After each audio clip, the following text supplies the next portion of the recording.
going perfectly into the London Eye.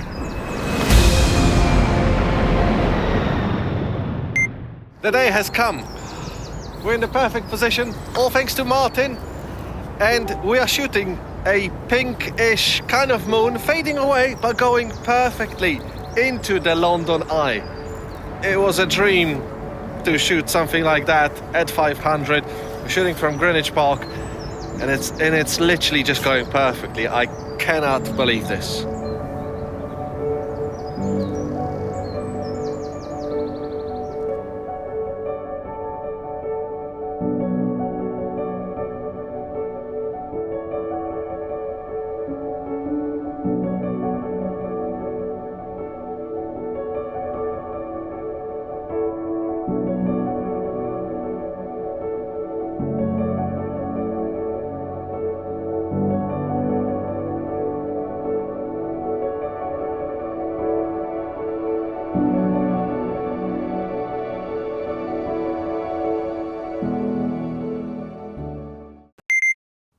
The day after, my original plan was to go to a spot near Heathrow where I could shoot planes landing with a moon rising behind and the skyline of London being the background. It was an ambitious plan and it could have worked until I realized how much traffic there was on the M25 on a Friday afternoon, and as I couldn't leave early enough due to other commitments, I had to settle for somewhere much closer. And City Airport immediately came to my mind as a safety option. I headed to the Royal Victoria Dock footbridge where I met up again with Fabian. It's a great spot for both the city skyline to the east as well as the planes landing and taking off to the west, where you can stand perfectly in alignment with the middle of the runway. However, that wasn't the alignment where the moon would rise, so my idea was to catch planes approaching the landing and passing through the moon, which turned out to be trickier than I thought. Upon many failed attempts, some still pretty, but not quite what I was after, I finally got the one. Shooting at 500mm in 4K 60, which the Z6 II only does in DX crop mode, meaning the focal length equivalent of 750mm, and this is the slowed down to 24p timeline clip that I got.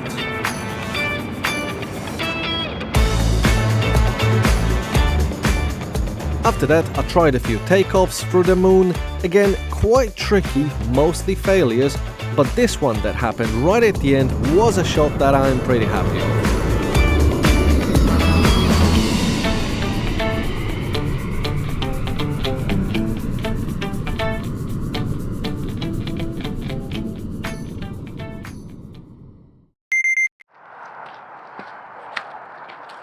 Hello there, we're at Northala Fields and we're heading to the top of this tallest hill here because there's 4 hills here, and we're going to be shooting another moonrise happening above the City of London cluster, so let's go.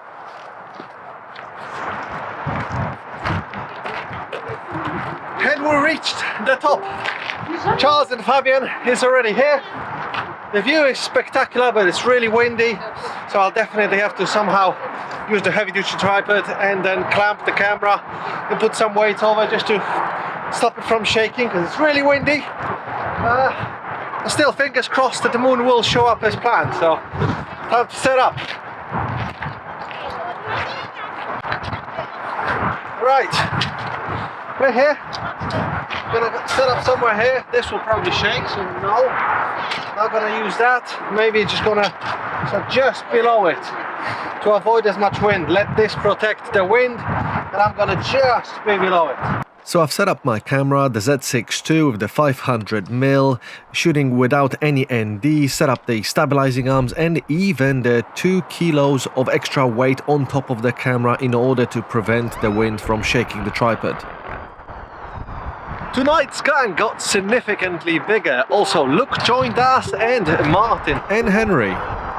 So there's 6 of us here, and we're all hoping that in 30 minutes there's gonna be a phenomenal moonrise. However, it's worth mentioning that I was here on the 24th of September 2018, also actually with Luke, Charles, and there was Adam with us here as well.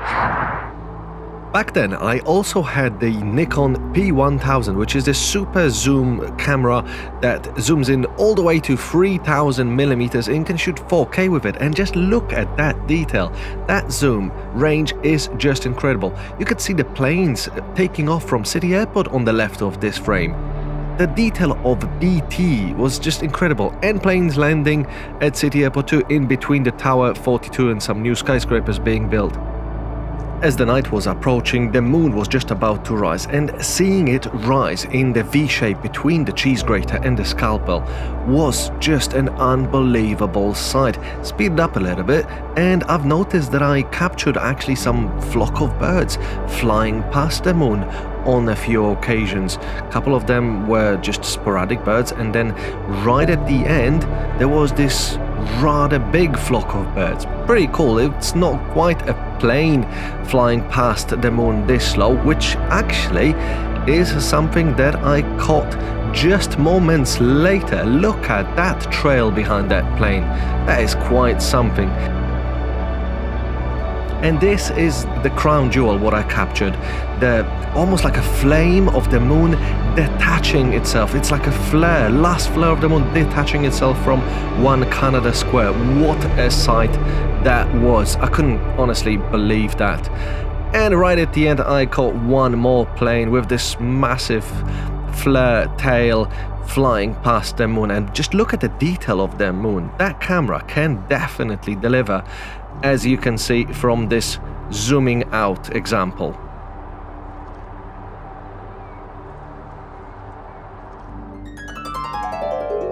And this is the time-lapse that I shot back there. It was a beautiful one, but it was much earlier. It was almost just after the sunset, while now the moon's going to be rising about an hour and a half after sunset, so it is already completely fully dark on the skyline. So it is a bit more challenging in terms of settings, so I'm going to be shooting at wide open 5.6 ISO 800 and still 0.6 of a second to get a 1 second interval. However, there was a lot of cranes in that previous shot to the right, which made me think that when I'm going to be coming here today, it's going to be all clear. It's going to be beautiful crane-less skyline. And the buildings that were on the right got built, and there's now no cranes on that side. And yet there's one massive crane right bang on in the middle of the composition. So that's pretty annoying. However, I'm still quite hopeful that the moon will overshadow all these inconveniences and it will be a pretty spectacular time lapse. So it's close to starting. I better get set behind the camera.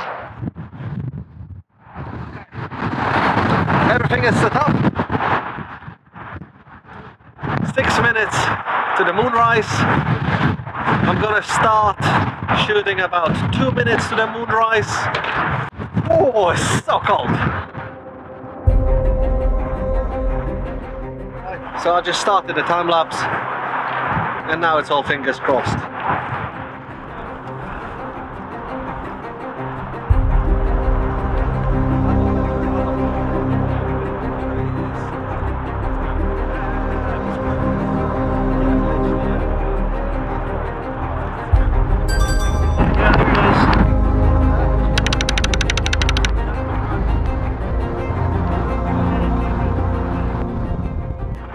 Looking good. It is rising, just starting from the BT tower. I can actually see it with my own eyes. It is looking absolutely fantastic. It's gonna go almost the size of 22 Bishopsgate, and now we see it in a V shape between the cheese grater and the scalpel. Wow! It is looking phenomenal, absolutely phenomenal, and it's beautifully orange. Oh, what a sight that is!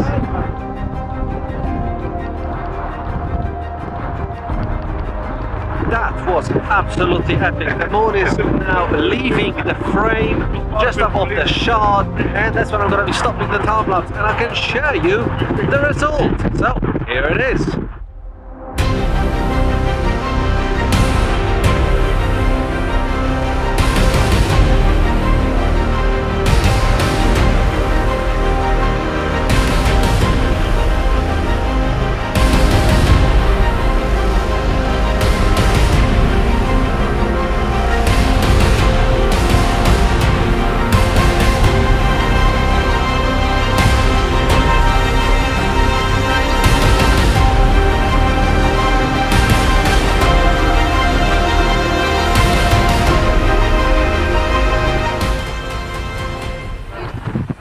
watching. Hopefully you enjoyed the video. It was a pretty cool moonset, wasn't it? As well as the one that I shot 3.5 years ago. You know what to do. Like and subscribe, and see you in the next video. Okay, thanks.